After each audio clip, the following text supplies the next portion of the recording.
Do we light the candle? I'll let you know. I'll let you know, Michael. Oh, okay. Thank you. Nice to see you.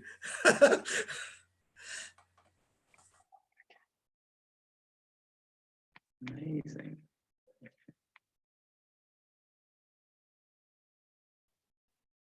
Good.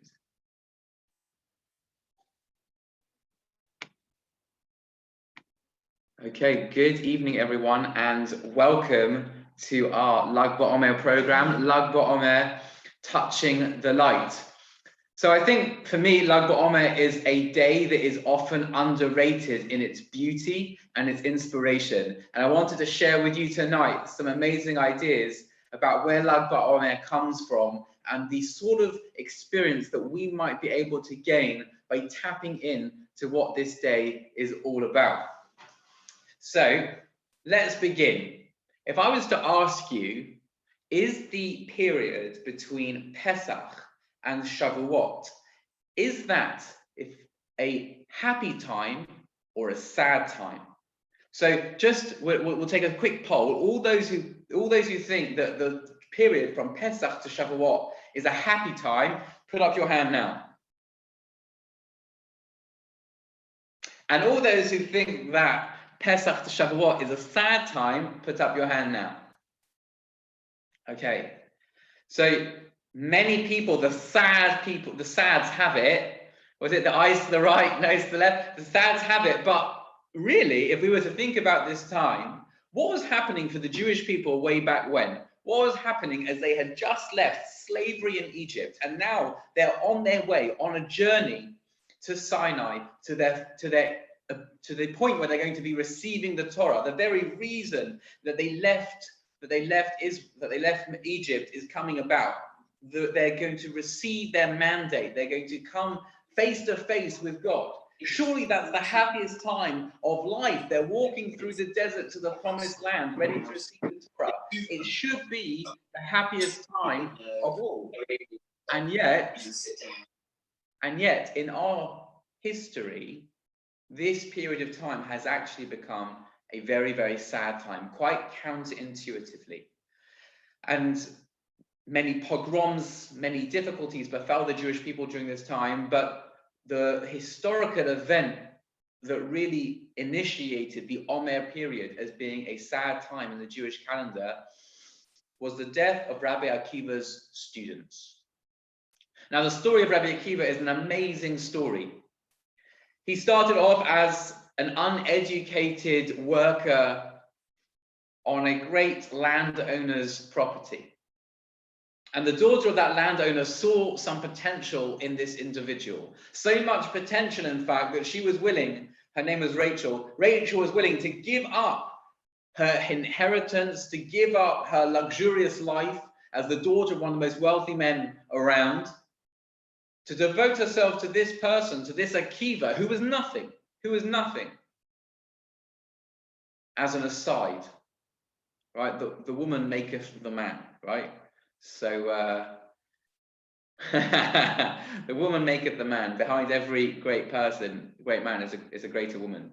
I remember when we first got married, I wrote to my wife a poem, and that poem was called The Blob. And it told the story of a little blob that used to blob around every day, blobbing here, blobbing there, just not achieving very much, not going anywhere in life. And then all of a sudden, this blob met some amazing lady who started to make the blob into a man. So that was the poem I wrote for my wife, and now everyone knows about it. But in any case, that's what Rachel, this wife of Rabbi Akiva, she saw someone who could be molded, who could become incredibly great. And so she gave up everything, sacrificed everything to send him off to study. And the story has it that after 12 years in the yeshiva, after 12 years of study, he comes back and he goes and he's about to enter his cottage where Rachel has been waiting for him for 12 years. And he overhears at the door someone berating Rachel, telling her, you silly woman, what are you doing waiting for him? He's never coming back. And she says, if he was to go and study for another 12 years, I would support him. Rabbi Akiva doesn't even step foot in the door. He goes back to the yeshiva and he studies for another 12 years. 12 years and 12 years, so 24 years he's studying in the yeshiva. By the way, remember the number 12. It's going to be important for the stories we share tonight. And he comes back after 24 years in yeshiva, the greatest rabbi of the generation, with 24,000 students. And he comes back to his wife and he says to her, you see all this? You see all this? All this is yours. All my success, anything that I had, that's from you. And Rabbi Akiva's 24,000 students, they're now the academy of the generation, the Oxbridge of the Jewish world, right? The Ivy League, the Russell Group, whatever it is. They are the elite of the elite, the creme de la creme. And yet there's something that isn't quite right. For whatever reason, it's not quite clear. They don't afford each other the honor and respect that is due to another Torah scholar. Each one has his own specific area of Torah that he's a specialist in. And that speciality becomes so entrenched within that person that they can't see any other person's value. And so they start to denigrate each other and not treat each other with respect. And a plague comes, and there are different understandings of the historical time, whether it was a physical plague or a plague as a punishment in the form of their death in a revolution at the time of the Bar Kokhba revolt. Whatever the reason for their death, 24,000 students of Rabbi Akiva, everything he built, everything he devoted his life to, everything his wife sacrificed, everything for, all that is gone. And you can imagine the darkness. You can imagine the darkness that Rabbi Akiva felt. My whole life has been building to this. This woman has given her life to make me the teacher of the generation, and all my students are no longer here. What is a teacher without their students? Right? If a tree falls in the wood and there's no one to hear it, did it make a noise? Like The Little Prince by Saint-Exupéry, who finds the king with no subjects. If there's a king with no subjects, is he a king? If there's a rabbi with no students because they all died, there was something wrong, something didn't work out, is he even a rabbi anymore? Has he lost everything that he ever had? The light seems to go out. And what does Rabbi Akiva do? He starts again. He starts again. Whilst we're talking about starting again, there's the most incredible recording of Rabbi Bernstein of blessed memory. He used to be the rabbi in Kinlos. So he tells the story of Adam and Eve. Adam and Eve, the first human beings. They leave the Garden of Eden, they're sent away. And a little while later, their sons get involved in a fight. And what do Adam and Eve turn around and see? One son murdered, the other son a murderer. One son murdered, the other son a murderer. That's what faces the first human beings on this planet. And what do? They don't give up hope. They don't give in to the darkness. They have another son. They have Seth, Shes, another son to try and hold on to that light. So what does Rabbi Akiva do? He doesn't give in to the darkness. He takes under his wing 5 more students. And these 5 students become the masters of the Torah. One becomes the master of the Mishnah, another becomes the master of the Gemara, another becomes the master of the Sifri, another becomes the master of all the different parts of Torah. And there's one student, Rabbi Shimon bar Yochai, Rabbi Shimon, the son of Yochai, the student of Rabbi Akiva. And Rabbi Shimon bar Yochai now features very, very importantly on Lag BaOmer, because today is his yahrzeit. And legend has it that he is the one that revealed to us the mysteries of the Zohar, the mystical insights, the mystical dimension of the Torah. And on this day of his yahrzeit, on this day that we mark his passing, he revealed some of the most intense secrets of the Zohar, to the extent that they were so important that legend has it that the sun was kept from setting in the sky. The sun was kept at bay in order that they should have enough time for everyone to record his writings before his soul was returned to heaven. Well, who was Rashbi? Who was Rabbi Shimon Bar Yochai? So Rashbi is an acronym for R for Rebbe, Sh for Shimon, Beis, B for Bar, and Yud for Yochai. Rabbi Shimon Bar Yochai is Rashbi. He's buried in Meron in the north of Israel, not far from Lake Tiberias, not far from the Kinneret. And here's his story. And his story really begins with a Monty Python sketch.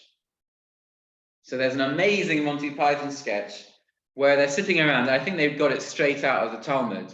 They're sitting around and saying, what did the Romans ever do for us? I don't know if that's the accent, but they said, what did the Romans ever do for us?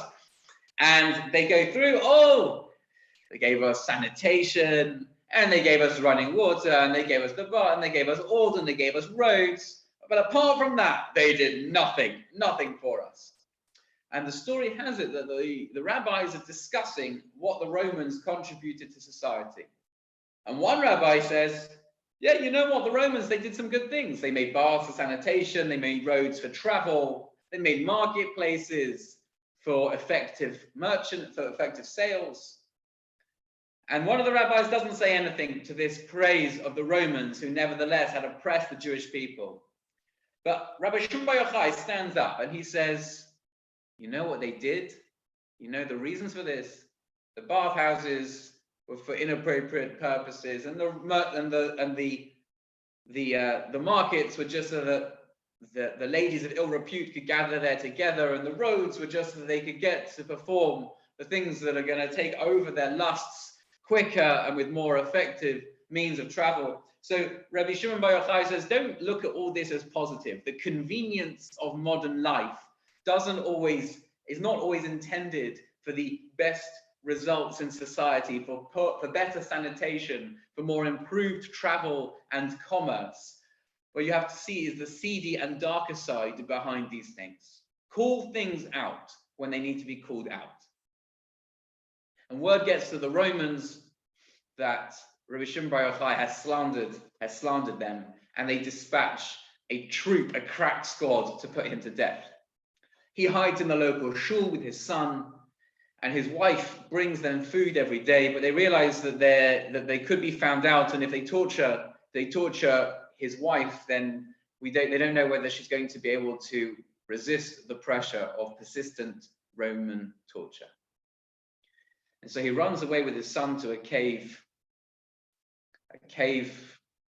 The legend has it, a carob tree grew outside to offer them sustenance, and a spring flowed up from the ground to give them water. And for 12 years, 12, that number again, Rabbi Shimon Bar Yochai and his son studied Torah, and the mystics say that Elijah the prophet came to teach them the secrets of the mystical sides of Judaism. They come out of the cave after 12 years because a heavenly voice tells them that the decree against them has been rescinded. And they come out and they're so on fire with the Torah that they have learned that they become a danger to society. They walk down the streets and they see people farming, going about their business. And here comes the first Talmudic example of Superman laser vision, because when they see people going about their work and not engaging in Torah with their laser beam eyes into nothingness, they can't seem to understand at this point. They can't seem to understand how there can be anything other than a Torah life, than Torah learning. And if a heavenly voice emerges from above and says, this is not the reason that I brought you out of the cave, and they're sent back to the cave, to learn something more about life. And for 12 months, there's the number 12 again. They're in the cave and they learn some more until eventually they come out. And this time things are different. This time the sun zaps those that are not engaging in Torah study, but the father, Rashbi, heals them. And so now we're in the limbo stage when it comes to Rabbi Shimon Bar Yochai.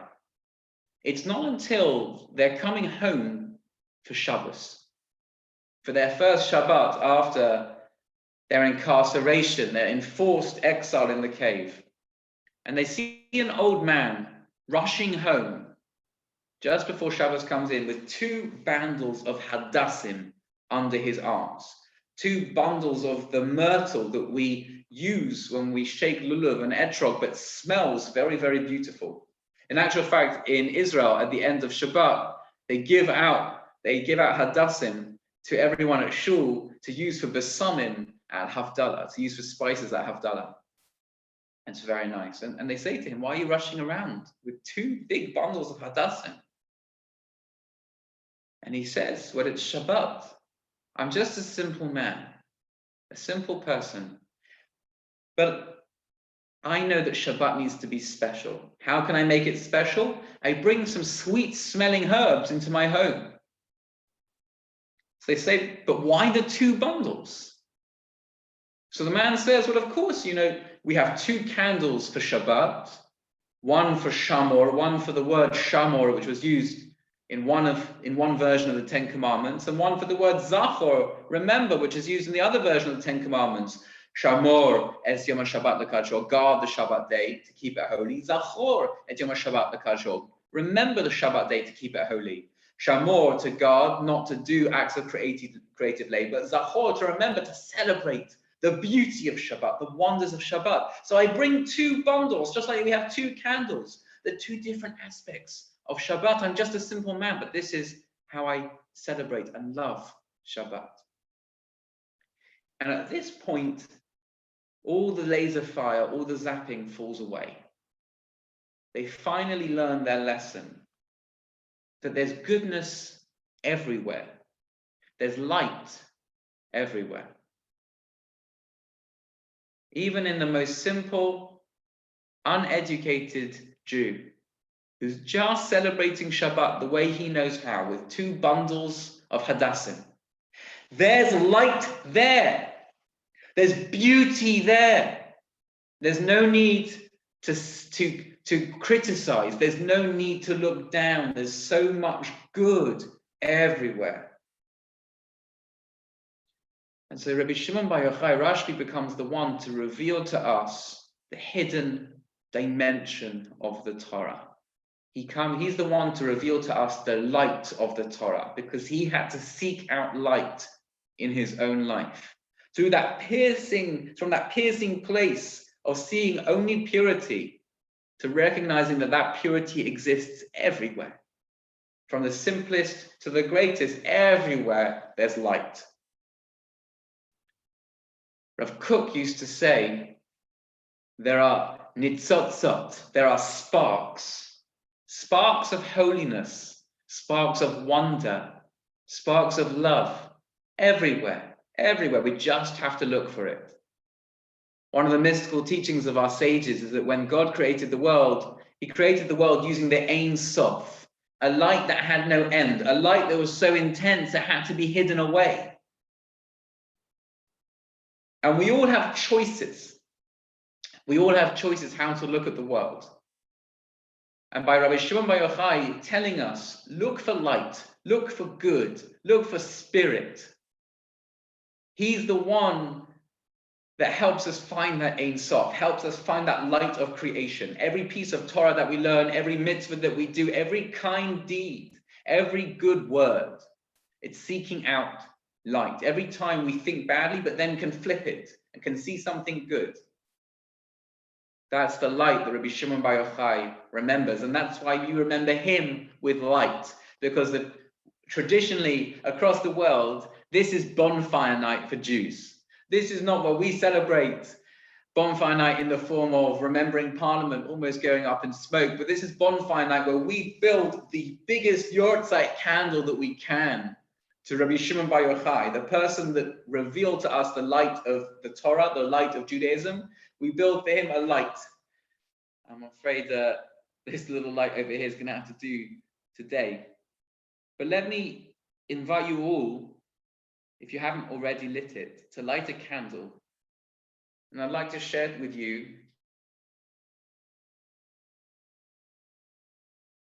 a Corona story of finding light whilst we look at these candles. So I was contacted by a member of our shul who has a friend who lives in the middle of English nowhere, relatively speaking. I was contacted by someone because there's a Jewish lady who lives somewhere, I think like in Shrewsbury. I'm going to change the details slightly to protect their identity.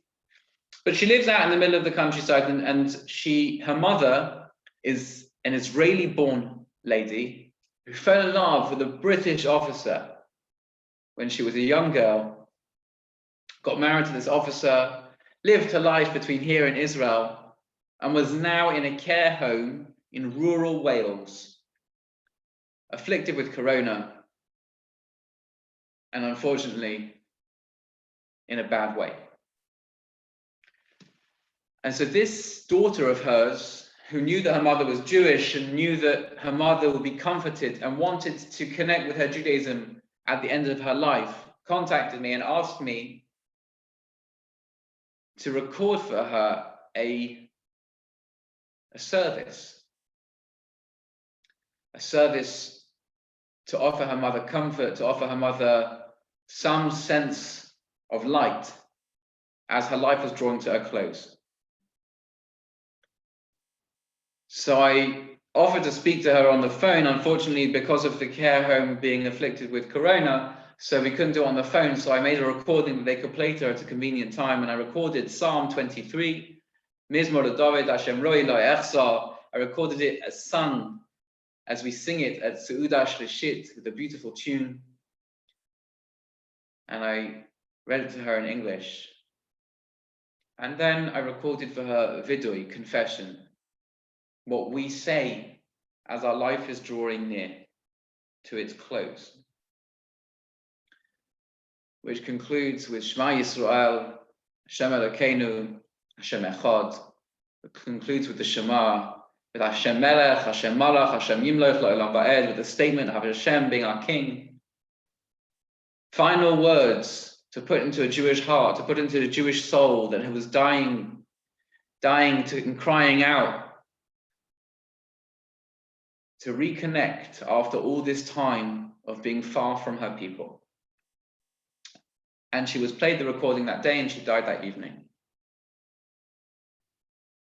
And this Thursday, she was going to be buried in rural Wales alongside her husband.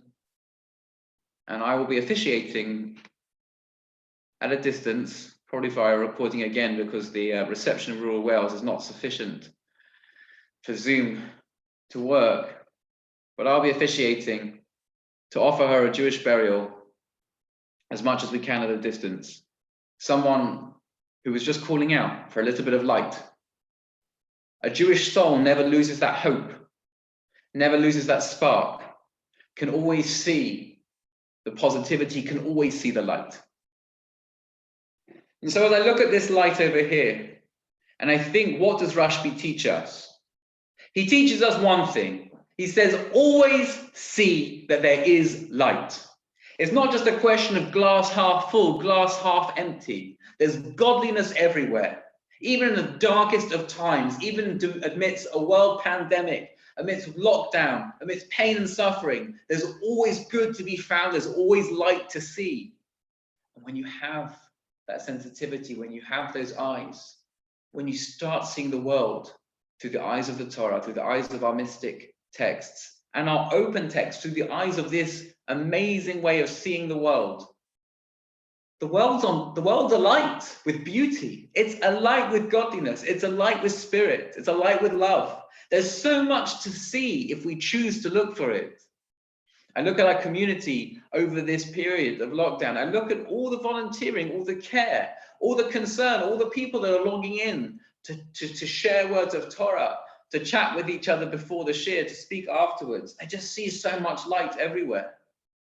You know, we could look negatively, we could look critically, we could say these people aren't doing this and those people are doing that. We could be moaners and always have that laser vision, zapping everything in our path because it's not quite good enough. But those aren't the sparks that Rav Kook was talking about. That's not the light that Rashbi taught us. That's not what we're celebrating on Lag BaOmer. On Lag BaOmer, we recognize that the Omer really is a happy time. It's a happy time. We're on our way to get the greatest source of light, to get the Torah. We're on the way to our mission. What an amazing journey. There are mistakes along the way. We could get into our own little world of specialization, like Rabbi Akiva's first 24,000 students. Our own little world where it's just what I think, not what you think. It's my way of seeing things, not your way. Where in this sense, the Torah is being used as a laser beam to destroy, to cut apart, to criticize. That's not the purpose of the Torah. That's not what it's about.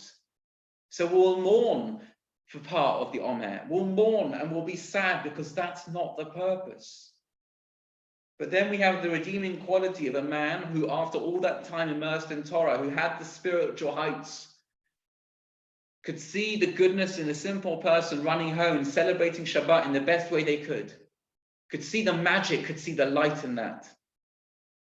And now we can transform these times into times of happiness and times of simcha. Times where we can light a candle, light a bonfire, and just see the goodness everywhere. So my friends, as we come into this day of Lag BaOmer, let's take the lesson of Rashbi. Let's take the lesson of Rabbi Shimon Bar Yochai. And every time we have a little sense during this period to look at the negativity, to look at the darkness, to look at the difficulty, let's see if we can find the silver linings, the pearls of happiness, the fire and the light, the goodness within. I wish you all a wonderful Lag BaOmer.